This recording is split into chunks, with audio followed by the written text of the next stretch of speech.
De esta discusión. Poco nos importa a nosotros si Eva vivió o no en la divina voluntad. Para nuestra vida en la divina voluntad eso no importa.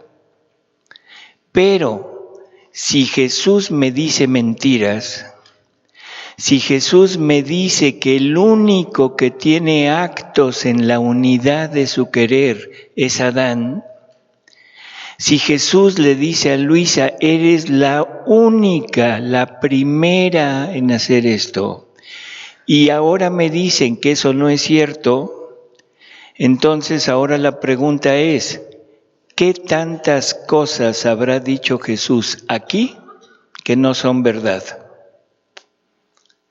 Y entonces todo esto que estamos leyendo, todo esto que estamos queriendo vivir, definitivamente no debemos seguirlo porque no tenemos la seguridad de que sea verdad. Así que no hay más que dos. O decimos que Jesús es un mentiroso, o decimos que las personas que dicen lo contrario están equivocadas. Cada quien que escoja. Dice, debí elevarla tanto de poner en ella el germen de la misma fecundidad paterna. Y así como mi Padre Celestial me generó virgen en su seno, con el germen virginal de su fecundidad eterna, sin obra de mujer, y en este mismo germen procedió el Espíritu Santo, así mi celestial mamá, con este germen eterno, todo virginal de la fecundidad paterna, me concibió en su seno, sin obra de hombre. La Trinidad debió dar de lo suyo a esta Virgen divina para que pudiera concebirme a mí, Hijo de Dios. Dice ahora, como ella era de la raza humana, este germen de la fecundidad eterna dio virtud de concebirme hombre, pero como el germen era divino, al mismo tiempo me concibió Dios. Esto concuerda con lo que oímos en misa, con lo que el Padre nos estuvo hablando de esta concepción del Verbo eterno.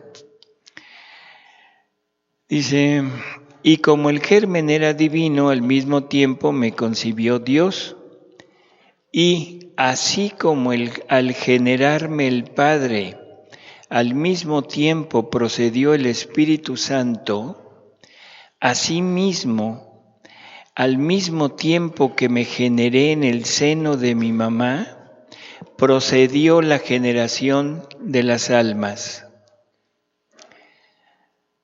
¿Qué dijo? El movimiento de la Trinidad es el Padre genera al Hijo, el Hijo corresponde al Padre y en ese movimiento de generar y corresponder procede el Espíritu Santo. Esto se repite en la tierra. El Padre le concede a María el germen de la fecundidad paterna, el germen de la fecundidad divina, que en María se convierte en fecundidad o germen materno. Y con ese germen es con el que el Verbo se puede encarnar para ser concebido como hombre del germen humano de María, pero al mismo tiempo como Dios por el germen divino que el Padre le confiere a María.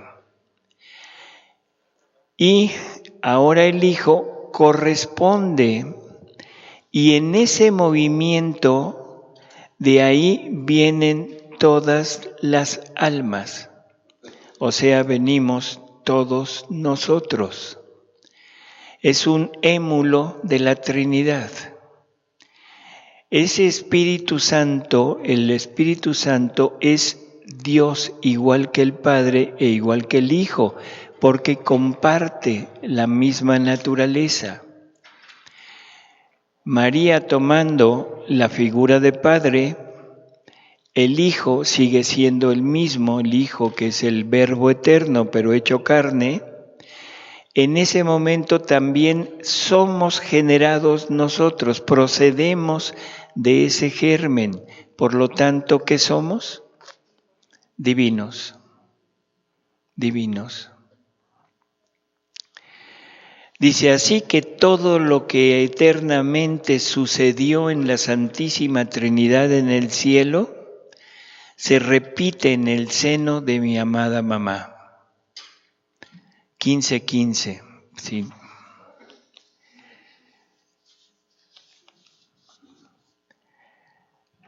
Yo era Dios, debía obrar como Dios.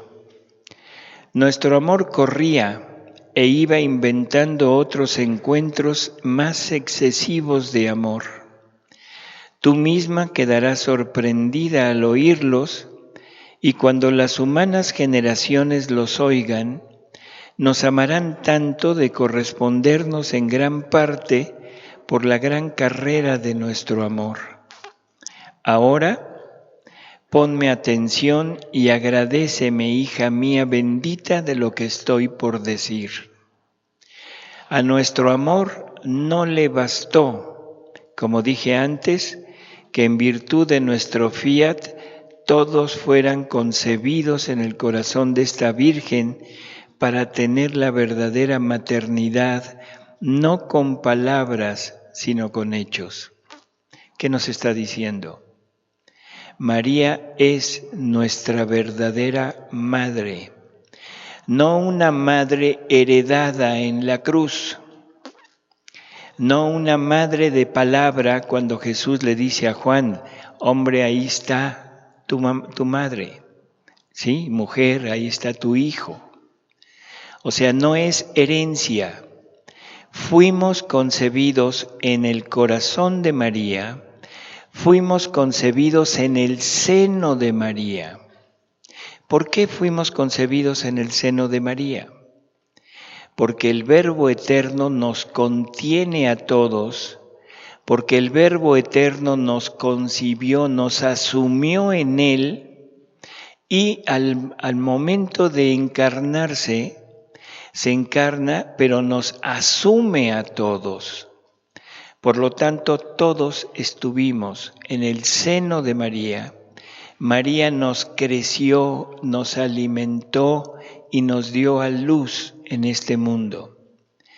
Así que María es nuestra verdadera madre. Dice, y ella fue concebida en cada una de las criaturas. O sea, a su amor no le bastó con que nosotros fuéramos concebidos en su corazón.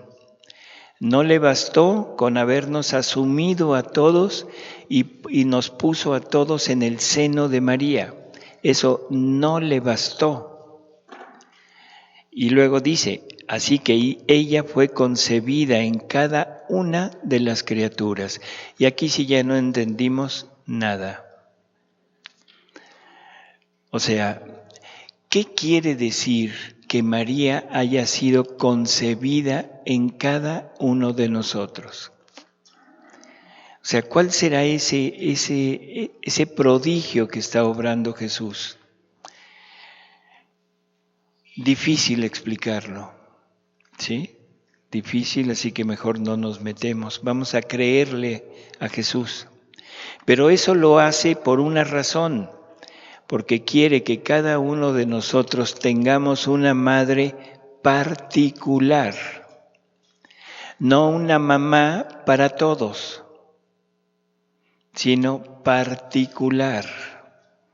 Así que María, tengo a una María, a una madre mía para mí, y la tengo en mí. Y la tengo en mí porque ella me sigue alimentando, me sigue creciendo, me sigue llevando hacia su Hijo.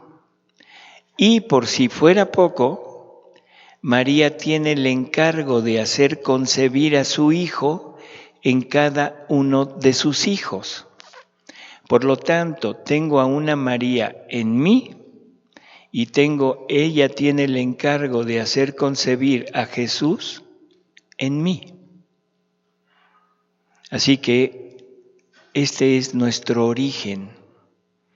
Es un origen divino, no nada más por participación de vida divina, sino porque realmente fuimos engendrados por ese germen de fecundidad divina que el Padre le concede a María. Dice, ella fue concebida en cada una de las criaturas para que cada una tuviera una madre toda suya y tener el pleno derecho y la posesión de que todos fueran hijos suyos.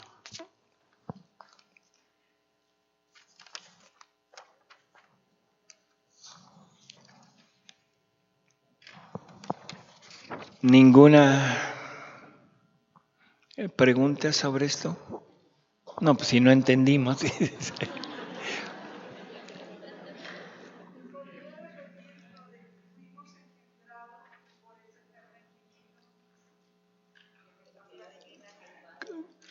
Perdón.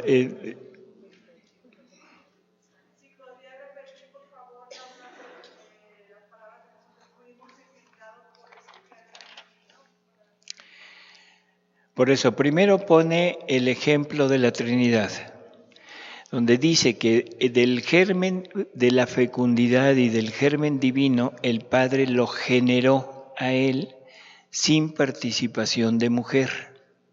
O sea, es el germen divino el que hace que se genere el verbo, que aparezca, que se, como queramos decirlo, menos creado. No podemos decir creado, sino es generado, ¿sí?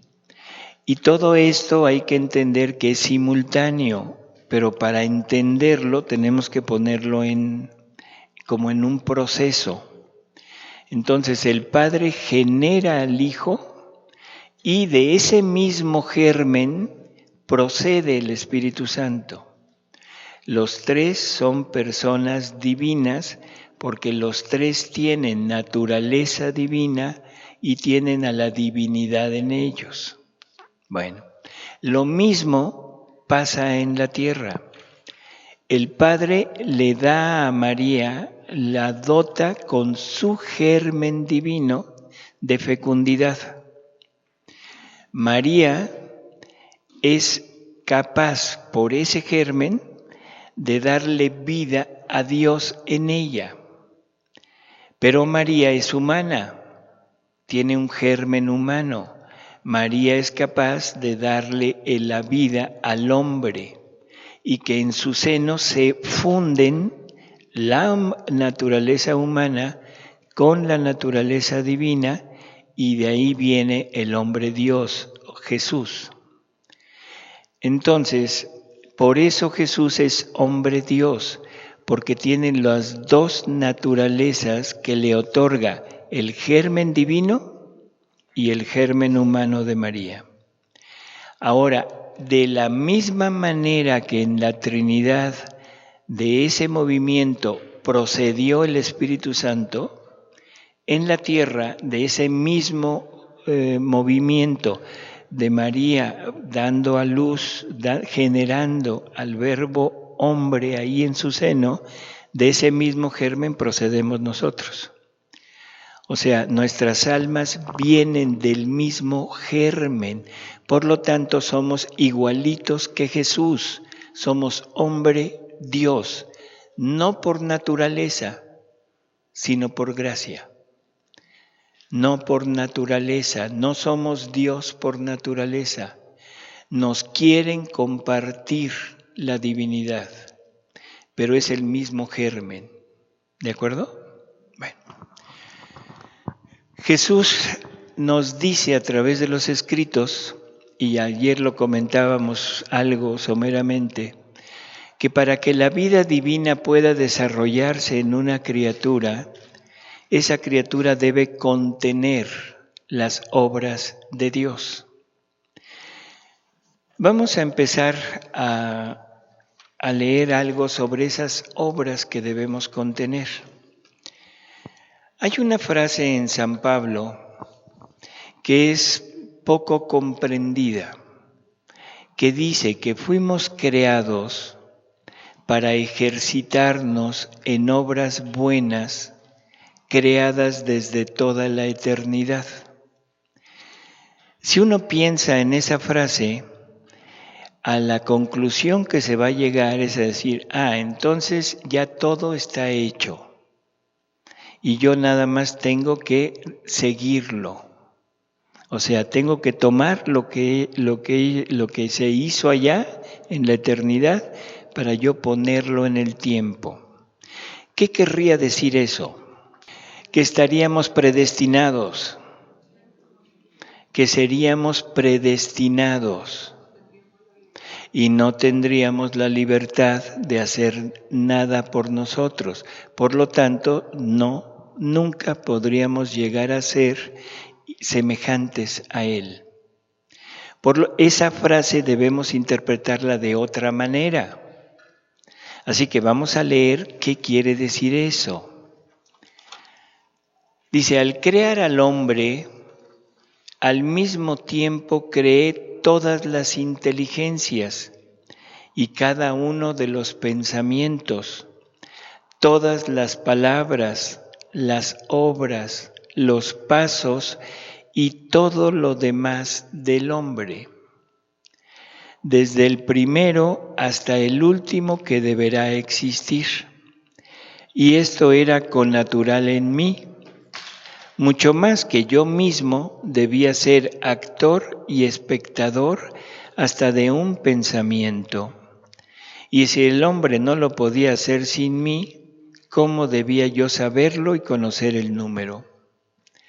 ¿Se fijaron? Aquí hay dos cosas que son fundamentales. Él creó todo lo nuestro, pensamientos, palabras, pasos, respiros, latidos, todo. Y aparte nos está diciendo, yo tenía que ser actor y espectador de eso. ¿Qué quiere decir? Que Él lo tiene que vivir en mí. Yo no lo puedo vivir solo, lo tiene que vivir Él en mí. ¿Sí? Vamos a seguir y después explicamos un poco esto.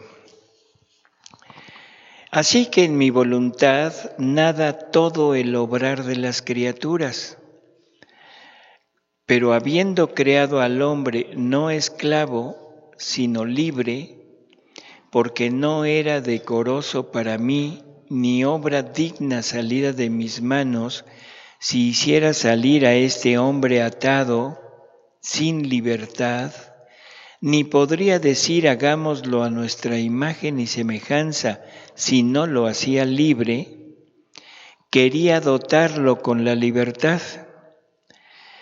Yo era libre, libre también él, pues no hay cosa que más torture a una persona que dar un amor forzado, causa desconfianza, sospecha, temores y casi asco en quien lo recibe.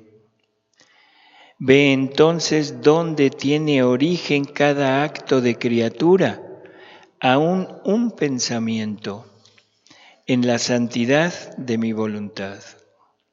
Con esta diferencia, que si el hombre quiere, ese pensamiento, palabra, etcétera, puede hacerlo bien o mal, santo o perverso.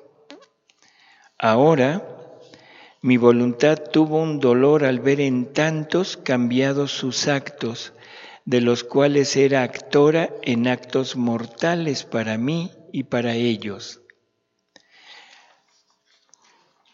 Primera cosa que debemos entender aquí, nuestra vida, toda nuestra vida, está vivida por el Verbo eterno. Toda nuestra vida está vivida por el Verbo eterno desde toda la eternidad. Por lo tanto, nuestra vida es divina. ¿De acuerdo? Nuestra vida es divina. El hombre cambió los planes de Dios y la trastocó, trastornó todo el plan de Dios, porque ahora esos actos los convierte en contra de Dios.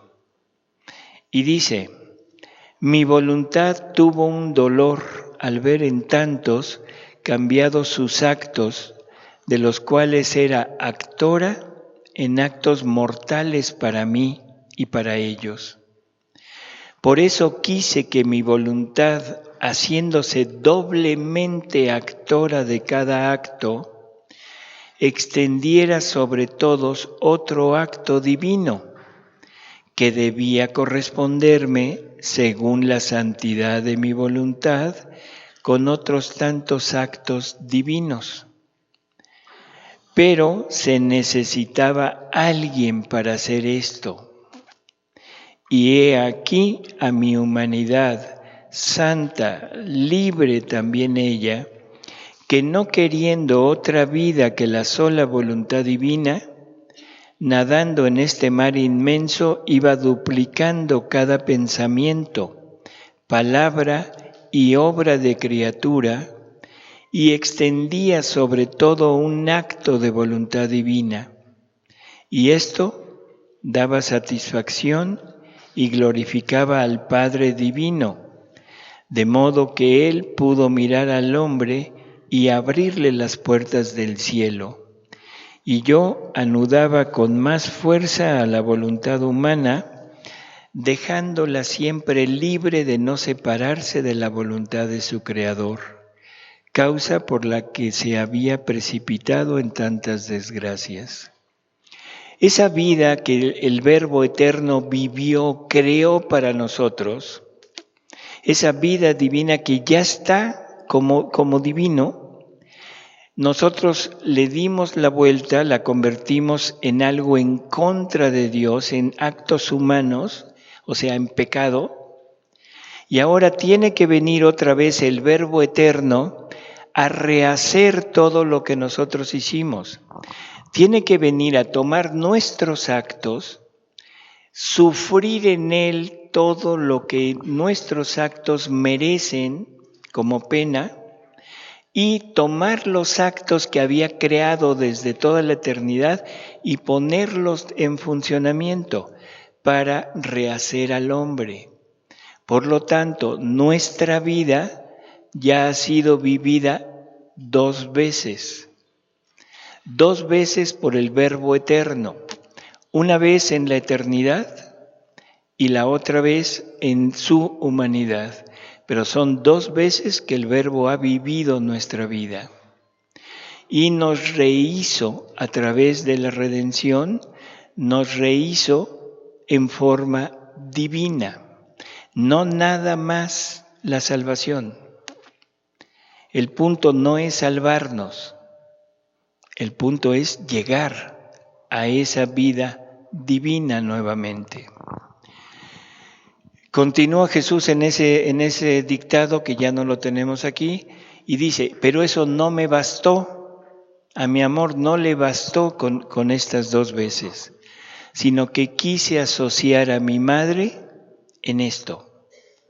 Por lo tanto, la Virgen toma, llevando la misma vida de Jesús en ella, toma todos nuestros actos y los rehace.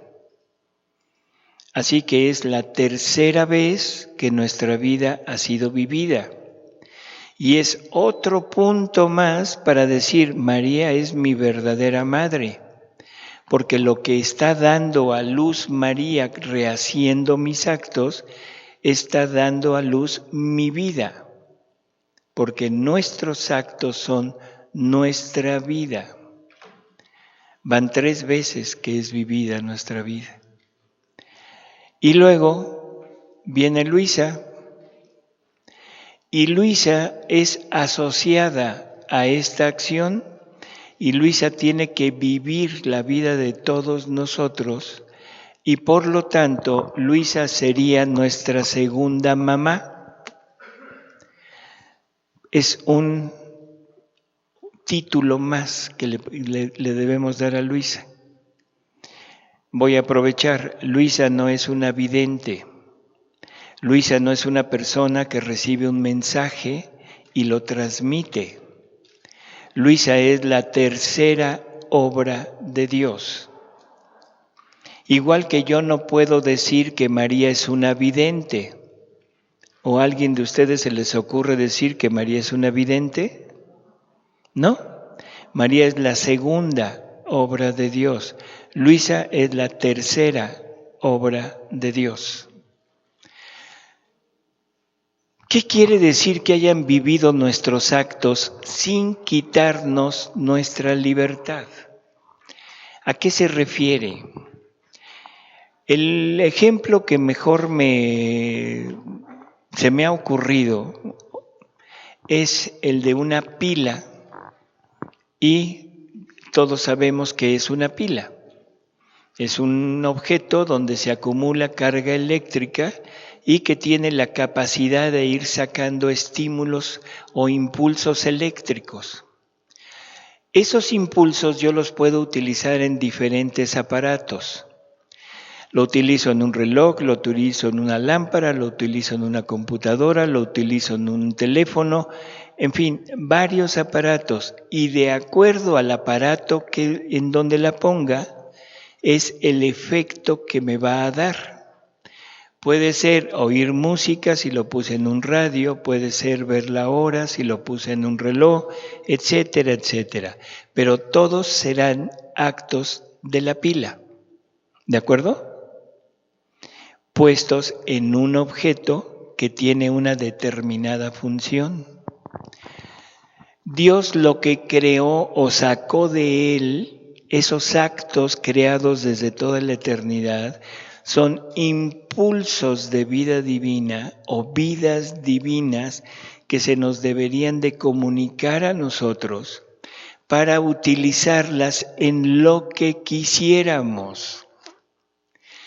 Si quiero utilizar este impulso para hablar, empiezo a hablar. Pero como el impulso es divino, ahora mi palabra y mi acto de hablar es divino. Si lo utilizo para caminar, el impulso es divino, mi caminar y mis pasos son divinos, iguales que los de Jesús. Y así por el estilo, mi latido, mi respiración, mis pensamientos, todo lo que hagamos, si le doy salida a través de ese impulso que Dios puso, que Dios sacó de sí, ahora todos mis actos se convierten en actos divinos. Y ahora sí entendí, bueno, creo yo, no sé ustedes, ahora sí entendí que quiere decir que debo ejercitarme en actos buenos creados desde toda la eternidad. Porque son esos impulsos que Dios sacó de sí para mí y que yo los puedo utilizar en lo que sea. Siempre y cuando le esté dando vida a esta divina voluntad a través de mí. ¿Se entiende?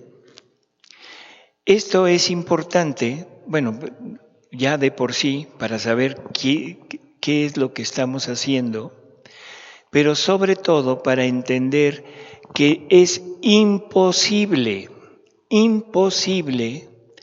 darle vida a un acto de estos en un acto de mi voluntad humana.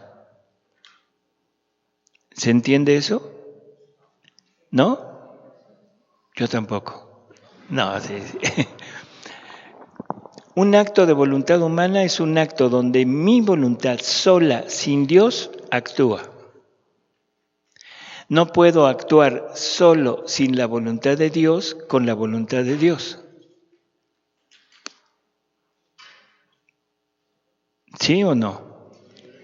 No sé otra manera de poderlo explicar. O sea, el acto humano por sí mismo es contrario al acto divino.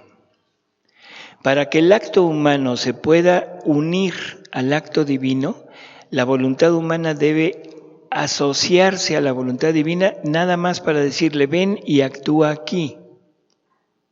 Mi voluntad humana me dice, toma agua, tomo agua, pero en ese movimiento es la voluntad divina quien lo lleva y entonces se vuelve un acto divino. Pero si quito a la voluntad divina, queda como acto humano.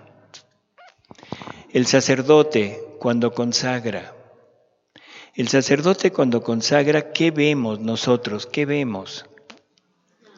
Vemos a una persona que está ahí diciendo unas palabras, toma un pedazo de pan redondito, delgadito, blanquito, lo toma, dice unas palabras, lo eleva, lo baja y ya. Toma el cáliz donde ya puso vino, ya puso un poco de agua, lo eleva, dice otras palabras y lo baja. Listo, ese es el acto humano. ¿Se entiende? Ahora, si el sacerdote por su ministerio es Jesús quien está ahí en ese momento, no es el Padre, no es el sacerdote, es Jesús quien está haciendo eso, en ese acto humano que nosotros vimos, Él está poniendo su acto divino. Y aquel pedacito de hostia, de pancito blanco redondito y aquel cáliz con vino, se está convirtiendo en el cuerpo, sangre, alma y divinidad de Jesús. Está dando una vida divina. Cuando Dios crea toda la creación, primero creó el espacio y después creó todos los planetas, estrellas, soles, todo lo que existe. Qué ridículo hubiera hecho Dios donde cree todo, pero no tiene dónde ponerlo. Raro, ¿no? Entonces, primero crea el espacio y luego crea las cosas. Dios quiere una creación más grande que esta en cada uno de nosotros. Pero para eso se necesita su voluntad. Su vida nos la da, pero sobre todo su voluntad, que es la que mueve esa vida. ¿Qué necesita crear primero? El espacio donde poner su voluntad. Y el espacio es la voluntad humana. Así que la voluntad humana es el espacio donde Dios va a poner su voluntad. Ahora yo le pregunto, ¿tendrá que desaparecer el espacio? No, el espacio debe servir para albergar a esa voluntad divina y unidas juntas, actuar. Hija mía, todo lo que la criatura hace en mi divina voluntad, primero viene formado en el cielo. Todo lo que hace en mi divina voluntad, todo lo que hace en su voluntad, sin la mía, eso viene formado en la tierra. Eso viene en donde no está Dios. Y yo pregunto, ¿cómo se llama el lugar donde no está Dios? Infierno. El cielo es donde está Dios. Donde no está Dios, el infierno. Eso es lo que traemos dentro. Suena horrible. Pero ni modo, son palabras de Jesús. Jesús dice, el querer humano es pecado. ¿Qué es el querer humano? El acto humano. El acto humano sin Dios. El problema es que siempre tenemos estereotipos muy raros. Cuando hablamos de infierno, pensamos en un lugar lleno de llamas, donde hay almas que están chisporroteando así por todos lados, y están los demonios con su tridente diciéndole, dale vuelta, ahora hazlo por acá, hazlo por allá. No, ese no es el infierno. El infierno es el lugar donde está la ausencia de Dios, de todos los bienes materiales y espirituales, donde no hay nada de bien. Ese es el infierno. Y ese infierno lo traemos con nosotros en nuestros actos. Cuando después de la redención ya tenemos la ayuda de la gracia, la ayuda de todo lo que Dios nos ha dado, todos los sacramentos, y eso ya nos pone un poquito fuera de ese lugar. Pero todavía no es el cielo, porque todavía no es acto divino.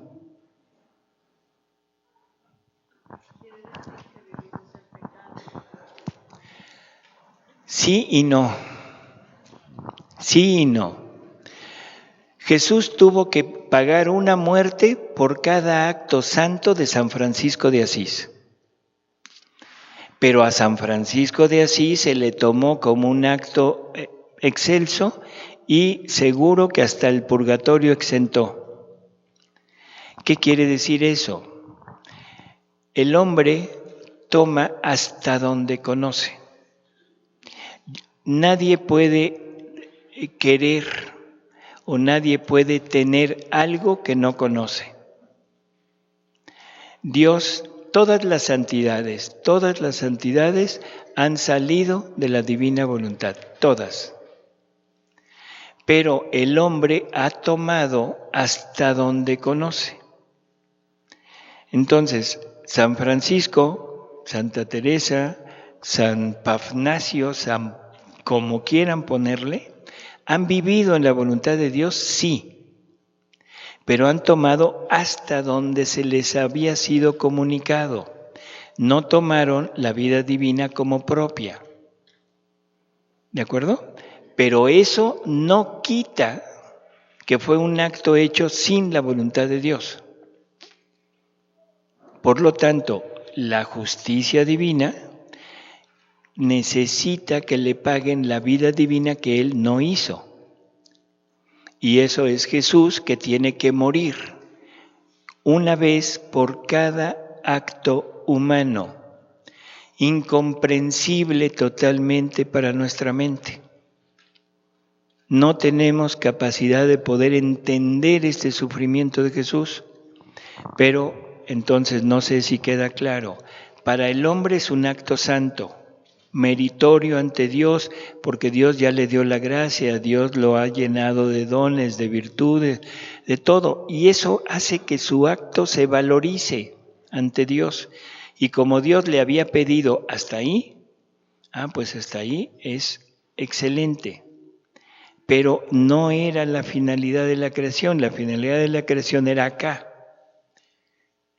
Por lo tanto, San Francisco no cumplió.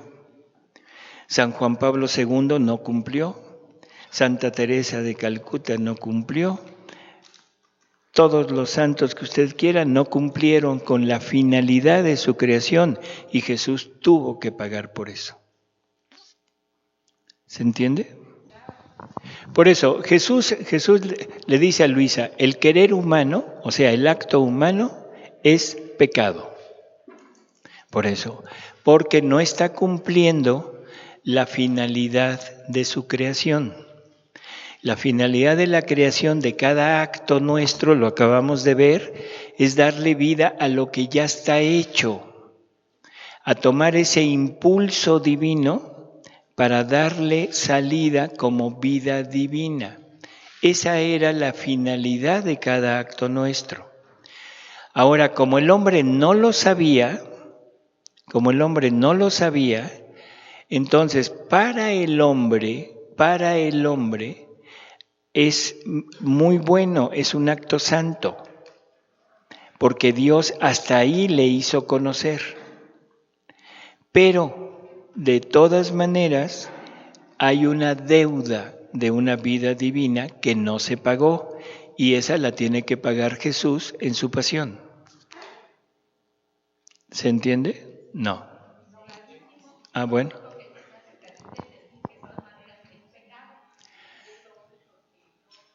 Vamos a quítele la palabra pecado.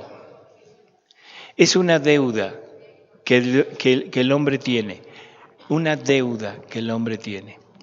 Por eso es que el Padre Nuestro, el que rezó Jesús, decía, perdona nuestras deudas, no nuestras ofensas, sino nuestras deudas. que son estas. Entonces quitémosles la palabra pecado para no escandalizar y pongámosle deuda. ¿De acuerdo?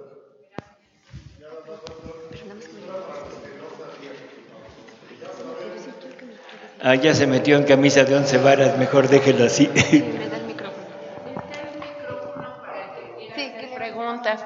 Porque como están grabando, el que después escucha el retiro no se entera qué preguntaron. Entonces, por favor, si levantan la mano, y aquí está la chica con el micrófono, ¿sí? A ver. Perdón, doctor, me quedó la duda. Jesús sí menciona específicamente la palabra pecado. Lo pregunto porque me quedó la duda y nada más una aclaración. Gracias. Sí, Jesús lo menciona así, el querer humano es pecado. Pero como para nosotros el pecado implica muchas cosas y cosas que son a veces totalmente como incongruentes con lo que estamos diciendo, entonces póngale deuda, que es lo mismo, pero ya no es la palabra que genera problema. Bueno, ¿seguimos? Si Jesús vino a saldar lo que le faltaba a San Francisco, su deuda que le faltaba porque eran actos humanos de él, al ir al cielo, si Jesús saldó su cuenta de sus actos humanos, ¿San Francisco en el cielo tiene actos divinos? No. Y esto es muy sencillo comprobarlo con las mismas palabras de Jesús, porque Luisa le pregunta a Jesús, ¿qué santidad tendrá Adán? ¿Sí? Y Luisa es muy posterior a San Francisco, muy posterior a todos los grandes santos que tenemos.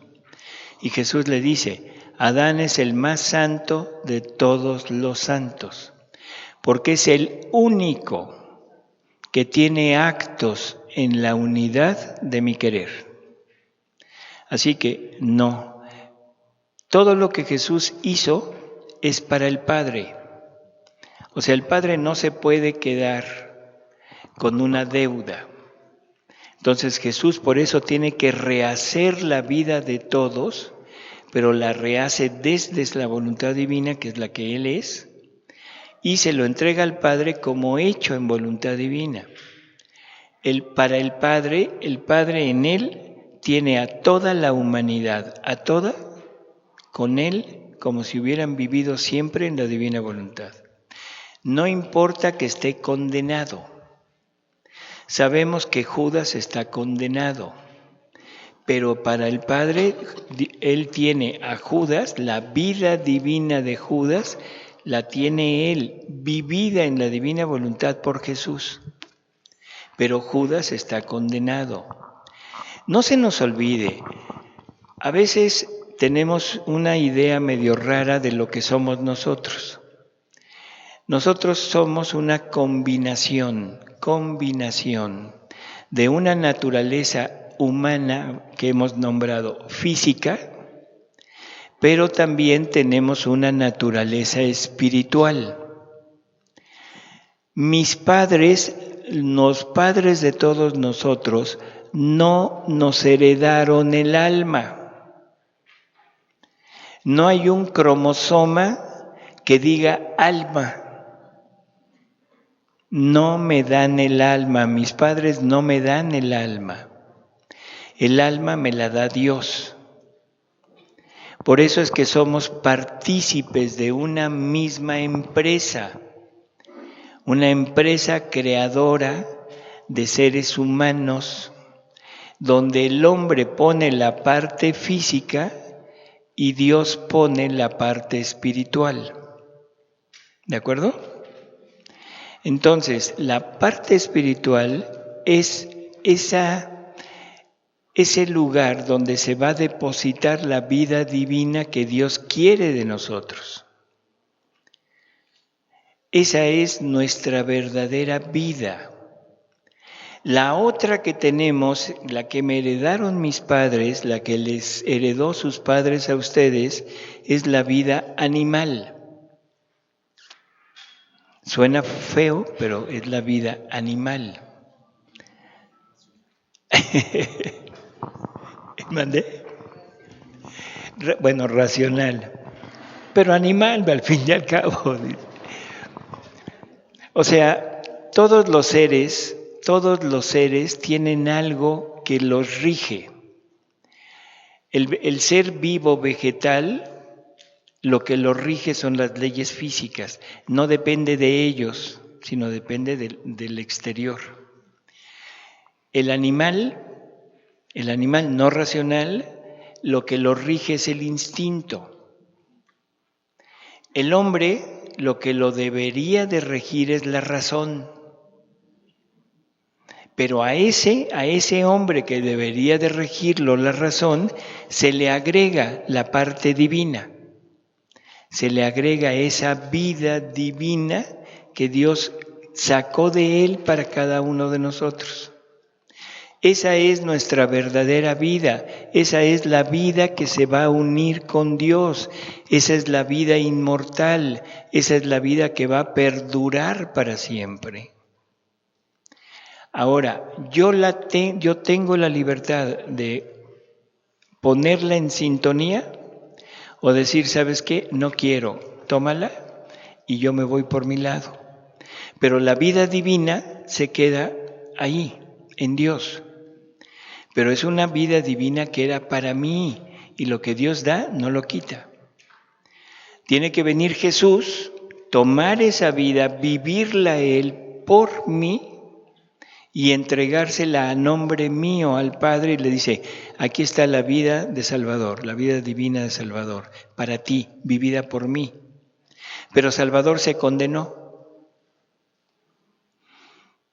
¿Sí se entiende? Entonces, por lo tanto, la verdadera vida que nos interesa es la vida que Dios nos da.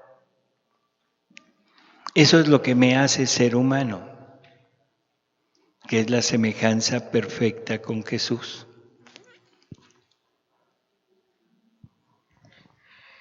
Doctor, ¿sí? Aquí una pregunta. Son dos. Las únicas personas que han vivido en la divina voluntad es la Virgen María y Lucía Picarreta. Esa es la primera pregunta. La segunda, me acaba de mover totalmente el tapete diciendo que los santos no vivieron en la divina voluntad y que Dios pagó por esa divina voluntad que no alcanzaron. Así lo quise comprender, no sé, por eso estoy haciendo esta pregunta. Gracias. Las personas que han hecho vida en la divina voluntad nada más son Jesús, María y Luisa. Jesús y María, o sea, en vida completa, y Luisa vida, diríamos a medias. ¿Por qué a medias? Porque tuvo que salir de pecado original. O sea, ella nace con el pecado original, o sea, con la ausencia de vida divina, y el don de la vida divina se le da mucho tiempo después. Entonces, tiene un periodo de vida en que fue vida humana. Y eso era necesario para servirnos de modelo a nosotros, porque si no, María no me sirve de modelo. Jesús menos, porque María es inmaculada y yo no. Jesús es Dios y yo no. Entonces ellos no me sirven de modelo. Luisa nació en pecado original, ella sí me sirve de modelo porque gracias a lo que Jesús le enseña que debe hacer para llegar a ese punto de otra vez darle la vida divina, es lo que nosotros podemos llegar a hacer. Y esto lo vamos a ver en la siguiente plática. O sea, ¿qué necesitamos hacer para reintegrar esta vida divina? Y lo segundo, de que le movió el tapete, de que los santos no. Vamos a hacer una escalera, ¿le parece? Vamos a hacer una escalera de aquí a, no sé, allá a la azotea de este edificio. ¿Qué necesita hacer? poner el primer escalón y luego ya pone el último, solamente que sea Superman y vuele hasta... No, necesita poner el segundo y el tercero y el cuarto y el quinto hasta que llega al último.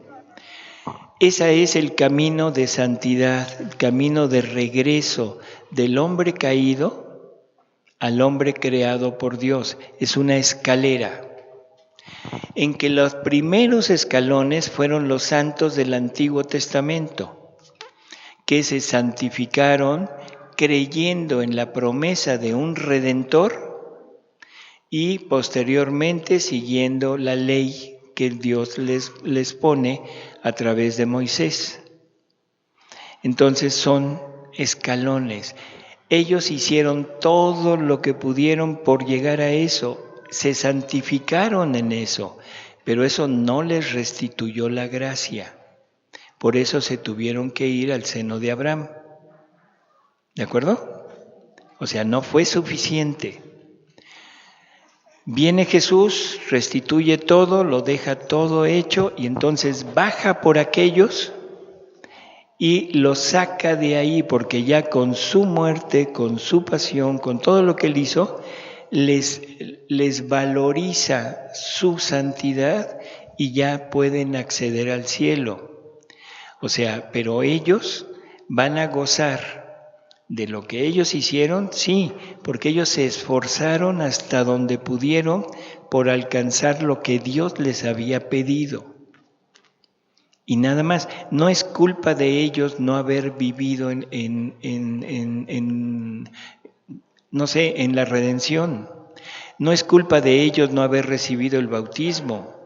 No es culpa de ellos no haber recibido la Eucaristía. Pero todos vivieron en la divina voluntad.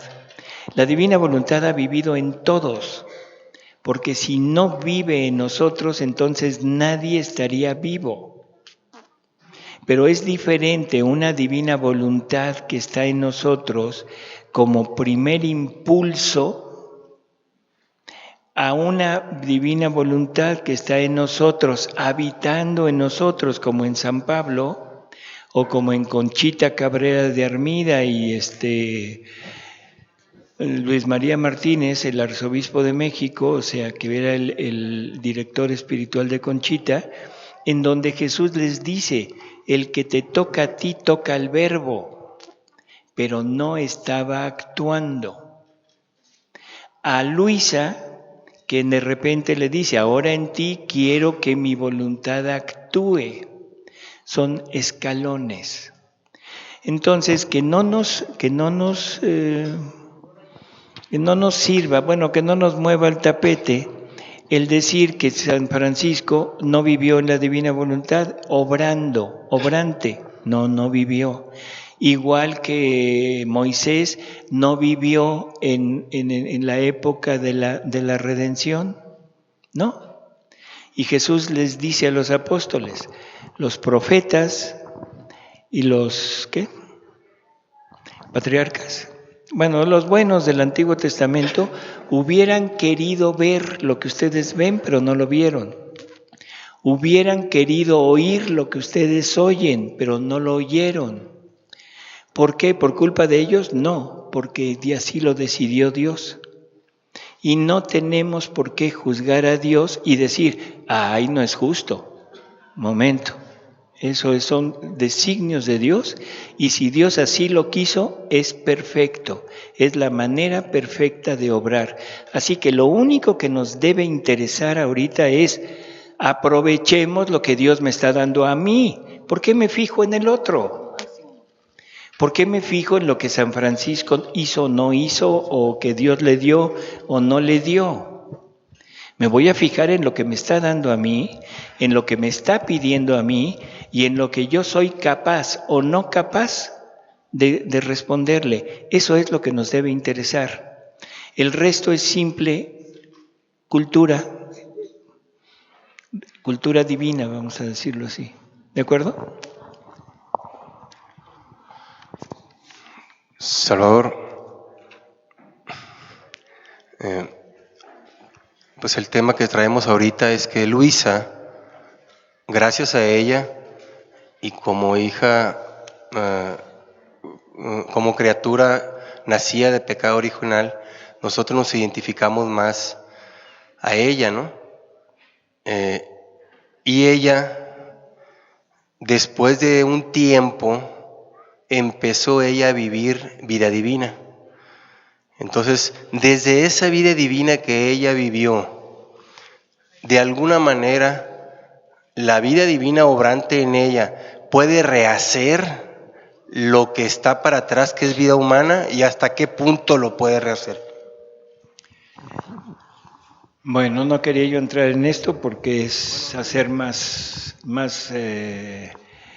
bolas, perdón por la palabra, más difícil el comprender esto, pero vamos a verlo. La vida divina no puede ser vida divina de hoy en adelante, porque de hoy para atrás es un chipote de vida humana. ¿Se entiende? No puede convivir con una vida humana, sería un híbrido. No. La divina voluntad, cuando entra como vida en una criatura, se extiende al pasado hasta el momento mismo en que fuimos concebidos. En ese momento la criatura queda inmaculada. En ese momento readquirimos la inmaculadez, pero no los bienes que esa vida podría habernos dado si la hubiéramos vivido nosotros. Simplemente queda como título de vida divina. Y todo lo que voy a lograr de bienes es de hoy en adelante. Y esos bienes que voy a tener de hoy en adelante se aplican a toda la vida divina que tengo. ¿Sí se entiende? Ahora, para Dios va a ser una vida divina completa con todos los bienes y va a ser perfecta, no le va a faltar nada porque la hizo Jesús. Y ahora en este momento ya podemos entender que no solo Jesús, ya oímos que también María y también Luisa. Y si cada uno de ustedes vive en la divina voluntad, ¿qué va a pasar? Que cada uno de ustedes va a hacer lo mismo que hizo Jesús y va a rehacer la vida de toda la humanidad y se la va a entregar al Padre como rehecha por ustedes en divina voluntad, la vida de todos, pero no los bienes. Esos no se recuperan. Y esto es lo gravísimo de que cada vez que actuamos en nuestra voluntad, estamos dándole muerte a la vida divina en mí y me estoy quedando nada más con actos. Pero la vida divina ya le di muerte en mí. Y todo lo que se podría haber ganado en eso, se pierde. Ese es el pecado. ¿Sí? Perdón, doctor. Entonces, ese sería ya el sentido del pecado cuando Jesús lo refería anteriormente. Sí. Así es. Muchas gracias.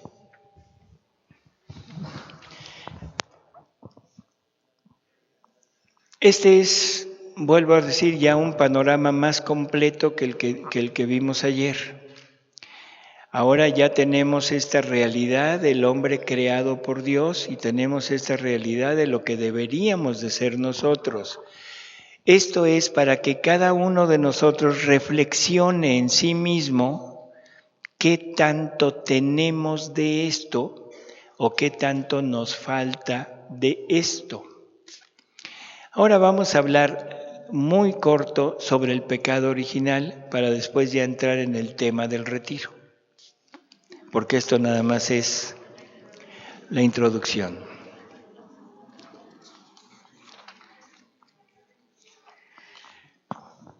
La realidad del pecado. El pecado existe, o sea, eso es innegable Ya sabemos que es el pecado, es una acción del hombre sin la voluntad de Dios.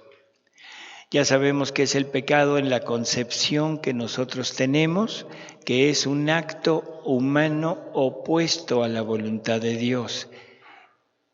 Bueno, ¿cómo entró esto y qué tanto valor le damos al pecado? Le damos tan poco valor, que lo hemos dividido en pecado venial y pecado mortal.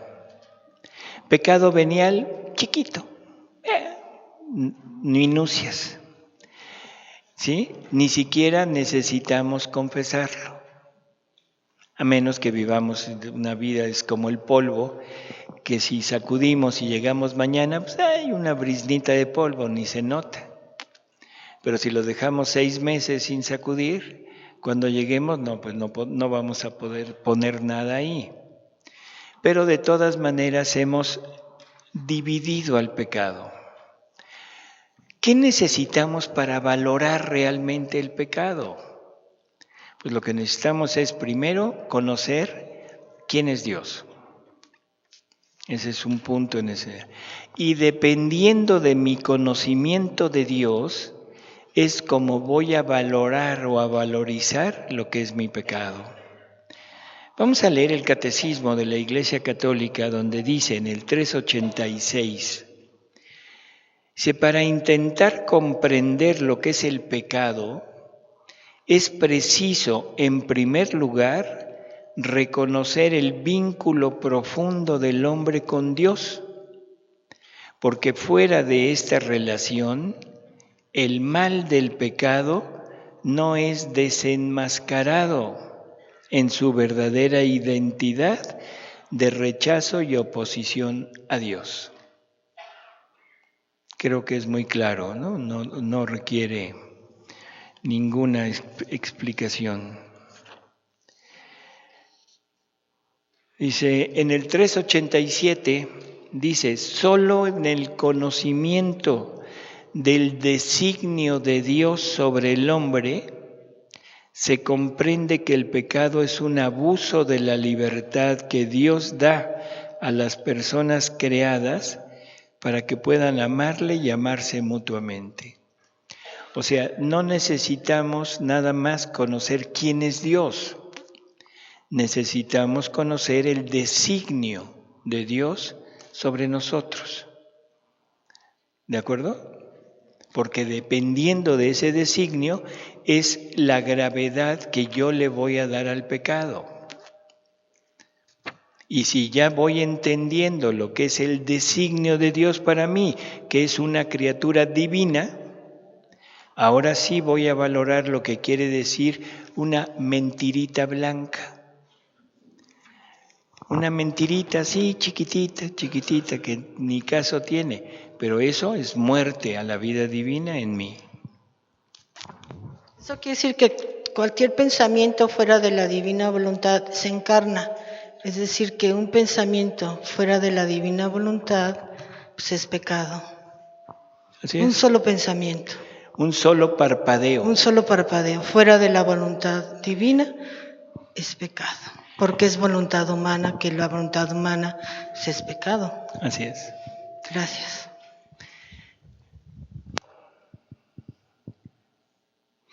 A veces el pecado original lo hemos considerado como una falta, como una oposición, porque eso es lo que es el pecado.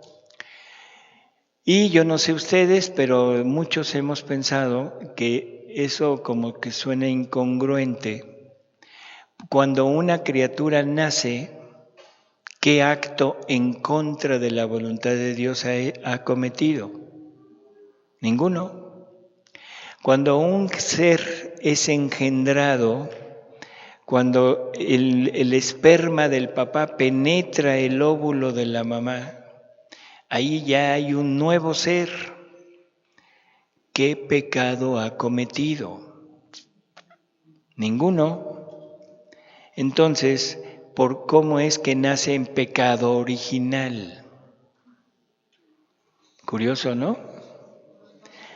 Se le achaca algo que no ha cometido. Qué injusto es Dios, ¿no?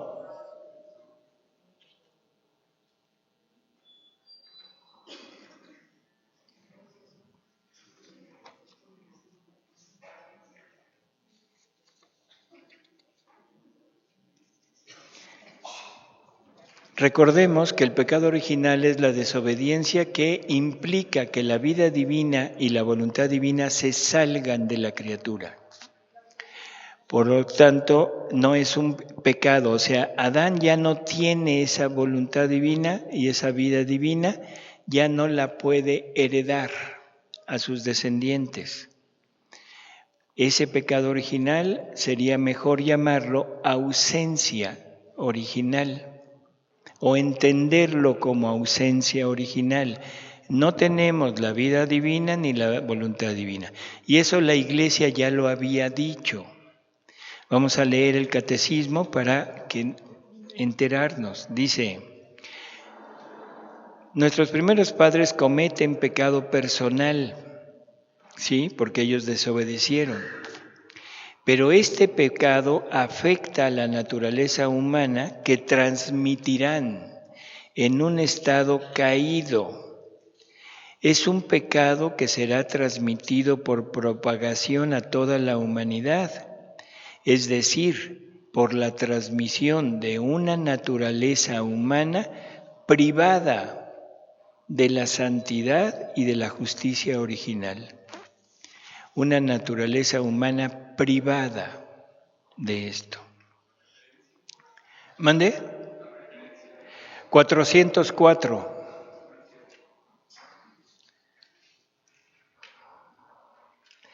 En el 405 dice: el pecado original no tiene en ningún descendiente de Adán un carácter de falta personal. Es la privación de la santidad y de la justicia original. Otro punto, o sea, para afirmar lo anterior.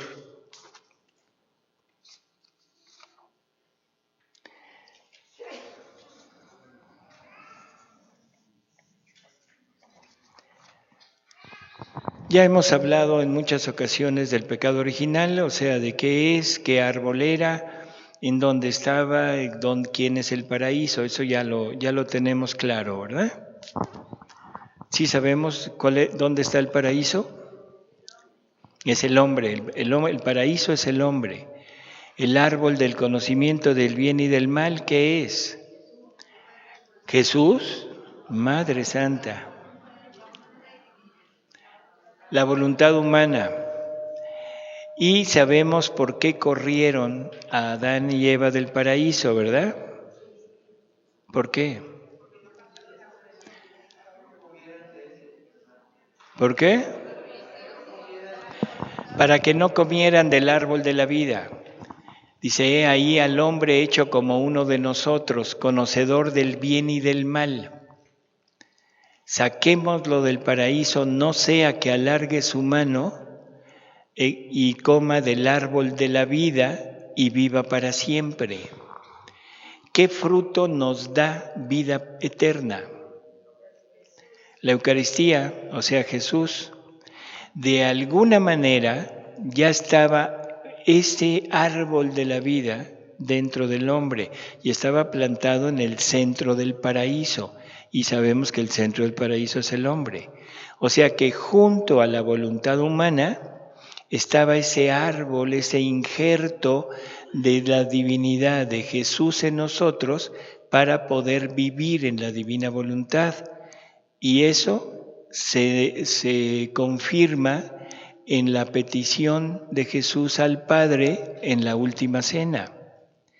Yo en ellos, tú en mí, para que ahora ellos sean uno con nosotros como tú y yo somos uno.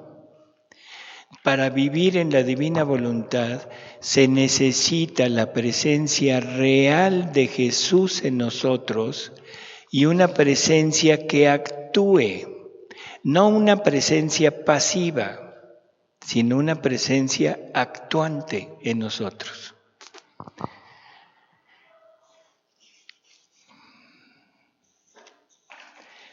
Quizá lo único que valga la pena recalcar por el tema del retiro es el siguiente, y creo que lo mencionamos ayer. Adán no se come el fruto, ¿de acuerdo? La que se lo come es Eva. Eva se lo muestra a Adán y Adán no se lo come. Simplemente volteó su vista al fruto, apartó su vista de Dios, se le olvidó que Dios lo amaba y se le olvidó que él lo único que debería de amar es a Dios. Y eso fue suficiente para la caída, ni siquiera comérselo.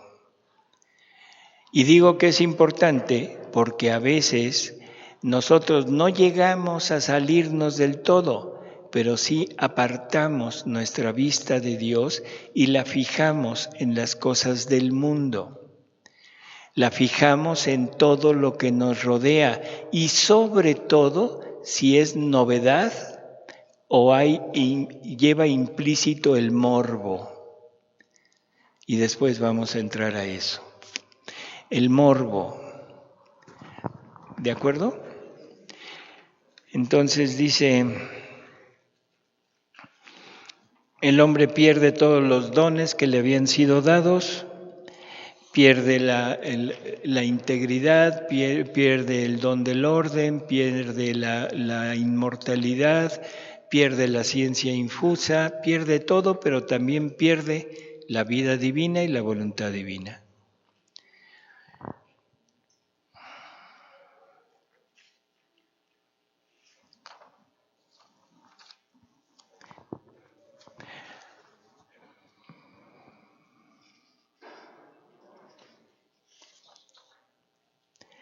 De ahí en adelante, el hombre todo lo recibe a título de limosna.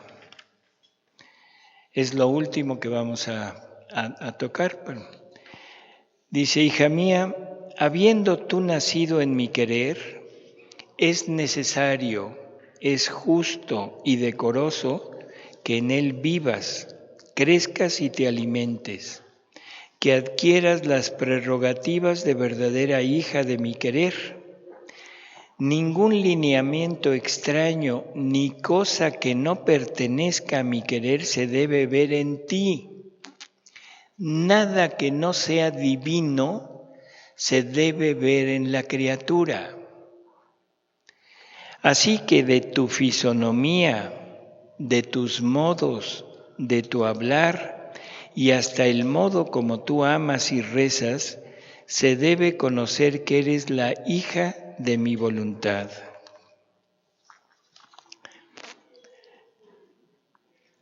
Dice, en cambio, al alma en la cual no reina mi querer, no tiene ningún derecho, y si goza de los bienes de la creación, es un usurpador, porque no son suyas. Es un intruso en mis bienes, pero como mi bondad es tanta, le dejo gozar a título de limosna, pero no de derecho. He aquí por qué muchas veces los elementos se descargan en daño del hombre, porque no tiene derecho, y de las cosas de la tierra le queda la limosna que el Creador le manda. Así que quien vive en mi querer es como reina en medio de la creación, y yo gozo sumamente al verla reinante en medio de mis bienes. Creo que rápido para aprovechar el tiempo. En la divina voluntad, lo último, no hay tentaciones. No puede existir el pecado. En un alma que vive en la divina voluntad no puede haber pecado, pero tampoco hay tentaciones. Y no me vengan a decir que Jesús fue tentado, porque esa es la primera contra que se dice, es que Jesús también fue tentado. Sí, pero Jesús no fue tentado nuestra vida en Jesús. Porque la vida que vive Jesús es la nuestra, no la suya. Él toma nuestra vida, se la pone y eso es lo que va a vivir toda su vida, nuestra vida. Él se sumerge, deja que lo sumerjan en el torrente Cedrón. ¿Saben lo que es el torrente Cedrón? Es el canal del desagüe del antiguo Israel y Él permite que lo arrojen ahí para pagar y reparar por la podredumbre que tenemos en nosotros. Nosotros estamos representados en el torrente Cedrón. Por lo tanto, es Jesús quien está tomando nuestra vida y está pagando todo lo que nosotros deberíamos de pagar. Así que Jesús fue tentado, sí, pero fui yo tentado en Jesús, no Él. En la divina voluntad no hay tentaciones.